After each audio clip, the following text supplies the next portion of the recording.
We are live. We are. Kaetlyn Osmond, I am so excited to see you. Congratulations. Second Skate Canada title.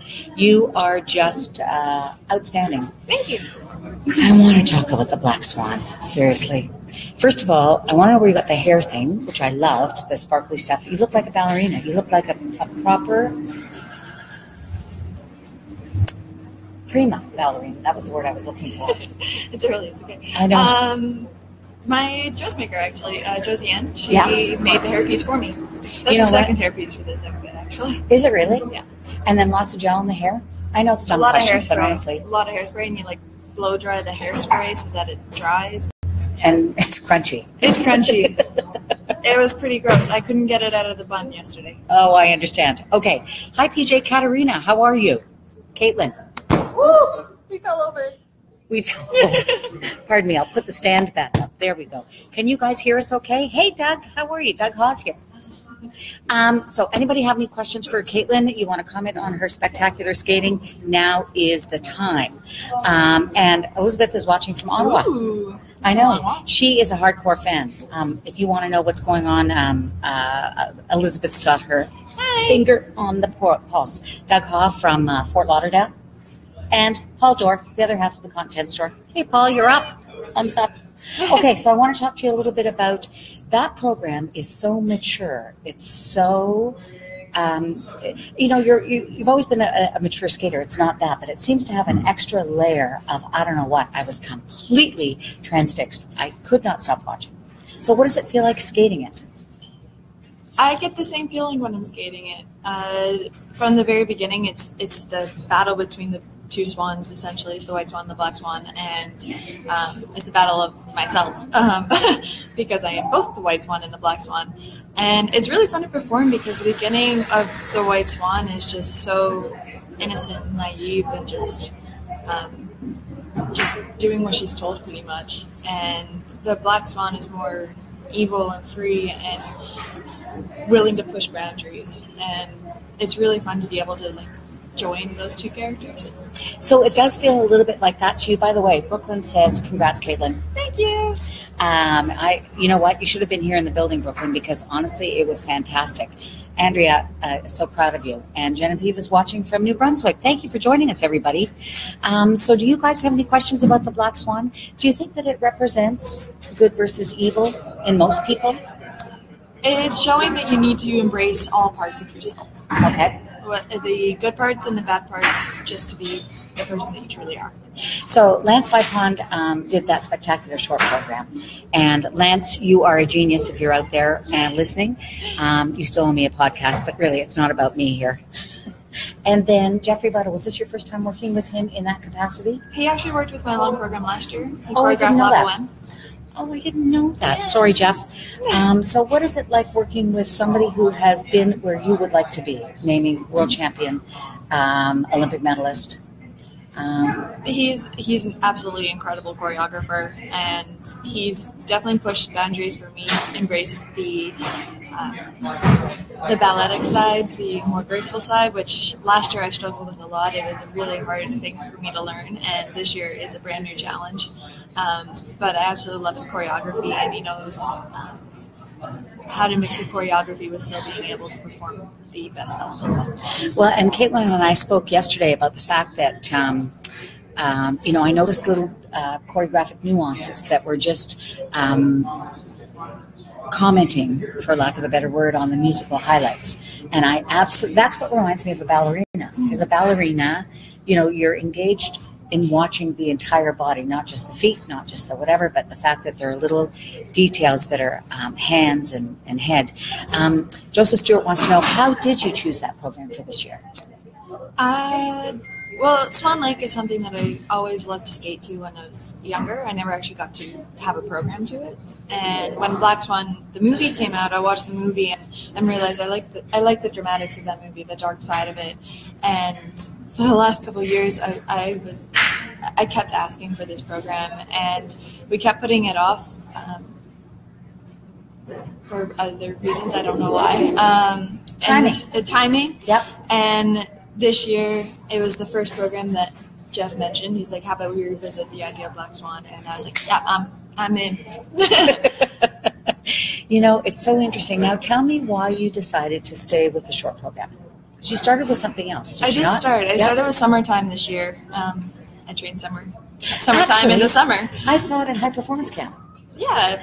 If you ever want to know something, this girl can skate the blues like nobody's business. So when she's finished with singles, maybe ice dance. I'm just saying. I actually wanted to do ice dance when I was younger, but no one wanted to be my partner. Oh. More fool them. Yeah. But yeah, so I went back to EdFPF because of some reason my brain's not functioning this morning. Late night. I get it. No, early morning. It's not an early. She got up at 4:30 in the morning yesterday. That's way too early on anybody's time zone. It's my own time zone. Oh yeah, there is that. It's even earlier then. But for the short program, after last year's Worlds, we decided to switch programs, but we said that we were going to wait to revisit it at the end of the summer and decide which program I feel more comfortable with. And after High Performance Camp, I skated a clean program there, and I got off the ice, and we decided, we were like, you know what? I feel a lot better with last year's short. So we went back to NPF, more for the comfort, the confidence, and to be able to skate two of my best programs this year. Katerina wants to know, did you take any ballet classes for your Black Swan program? I've been taking ballet for as long as I can remember. My skating club has always offered ballet, and I've been doing personal ballet training for the past 3 years, I believe. And we worked a lot on my arms. If you actually look at my Instagram, there's a nice video of me trying to figure out my arms. Don't ignore my feet. It's really bad with the feet. But my arms actually look pretty good. Can you, and Instagram, you're at Kate Kiss there? Kate Kiss. KaetkIss.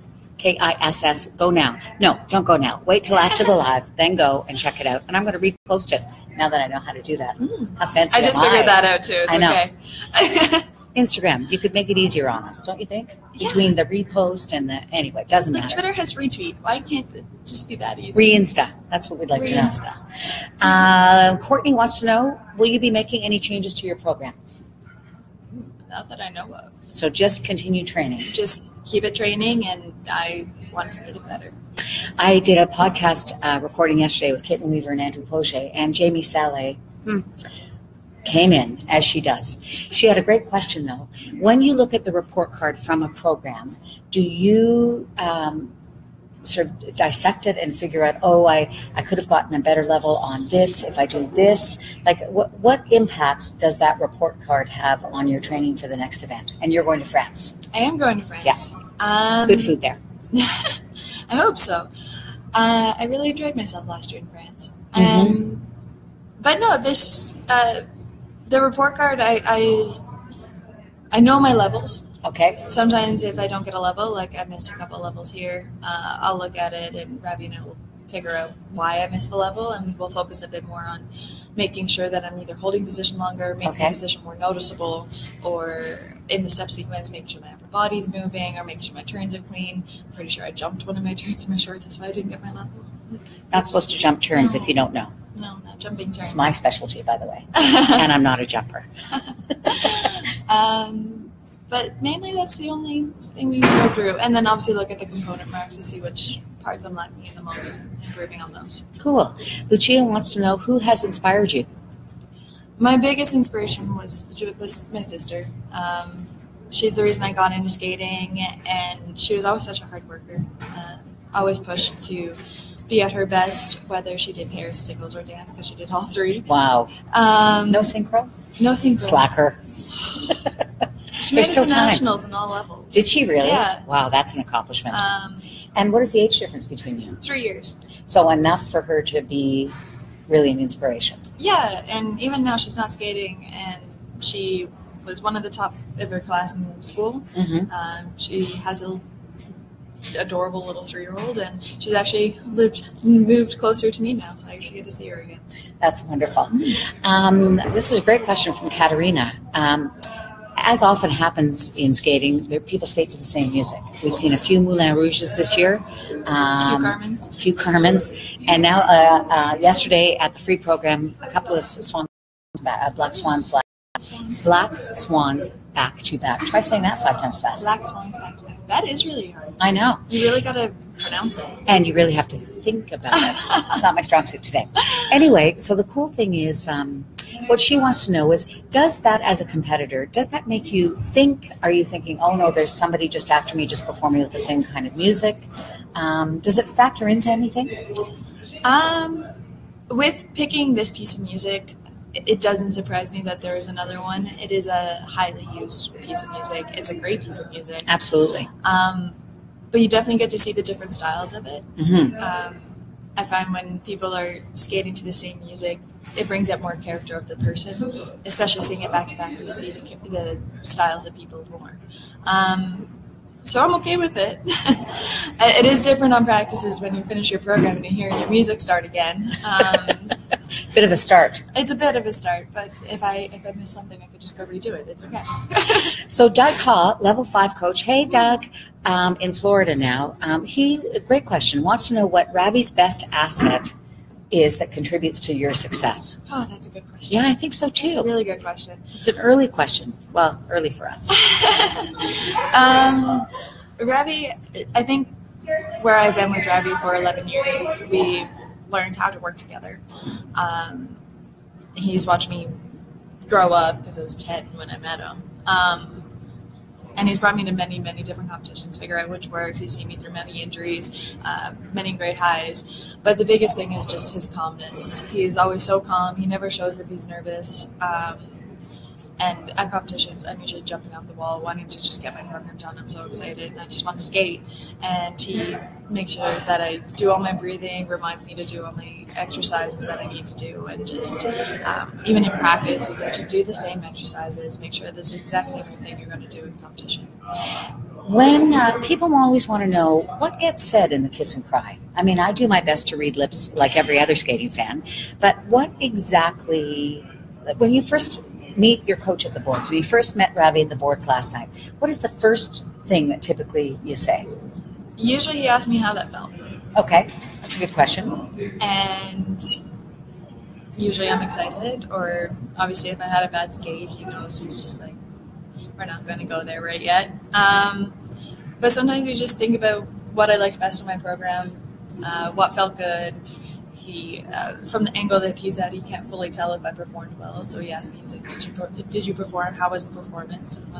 And I think he just tries to get my feedback of what I felt while I was on the ice. And then does the conversation continue backstage once you guys leave the kiss and cry? What happens? People always want to know this. Well, once we leave the kiss and cry, there's all the mixed zone and bouncing around between people. Last night I got caught by doping control, and they're like, hey, we need to take you in right now.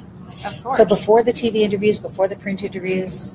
Before doping. The press conference, I had to go sign papers and things, and I was notified, and they follow me around because I had to go do the press conference and everything, so they just followed me around until I could go.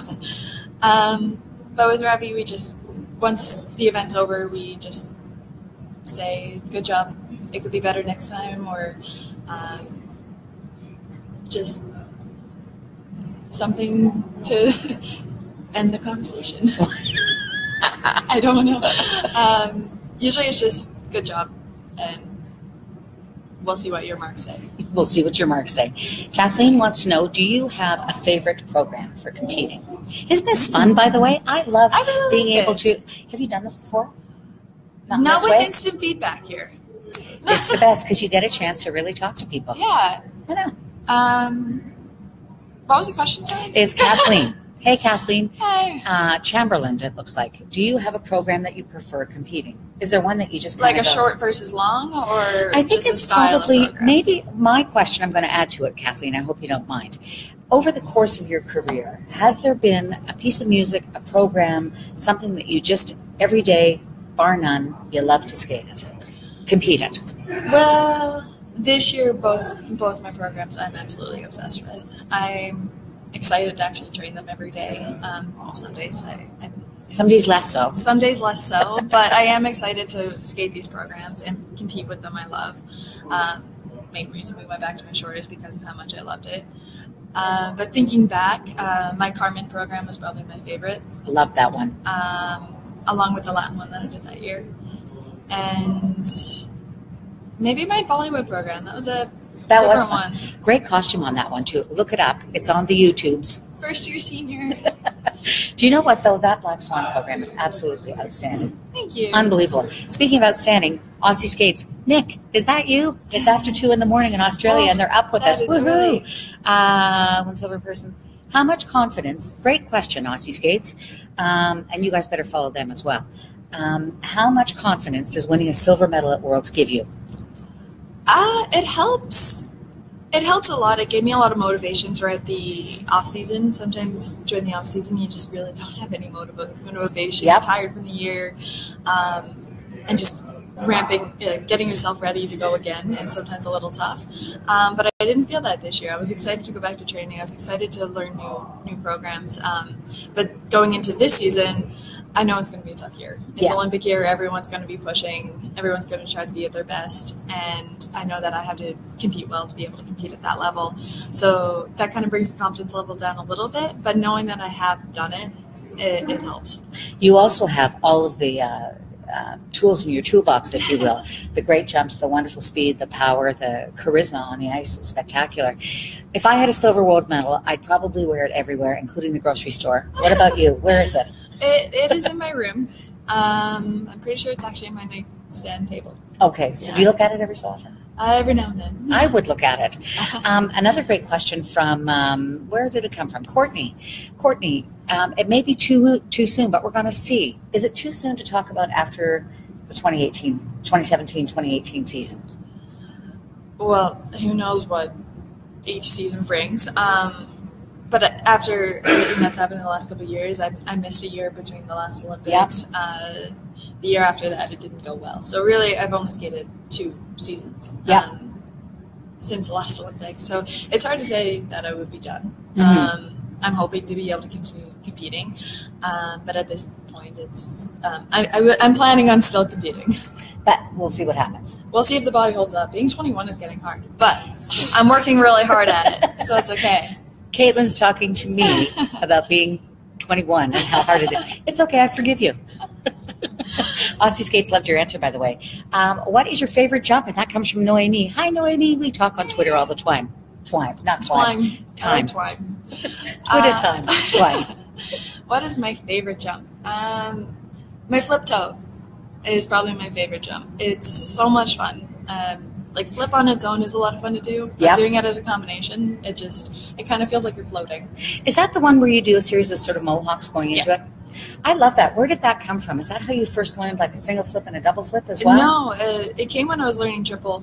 Okay. And I believe Ravi was actually away at the time when I was learning my flip, and Lance just told me, he's like, here, these are the steps that I used to do. He's like, it really helped me. So I went and tried them, and it almost made an instant difference on my flip. So I started doing those, and they're really comfortable for me.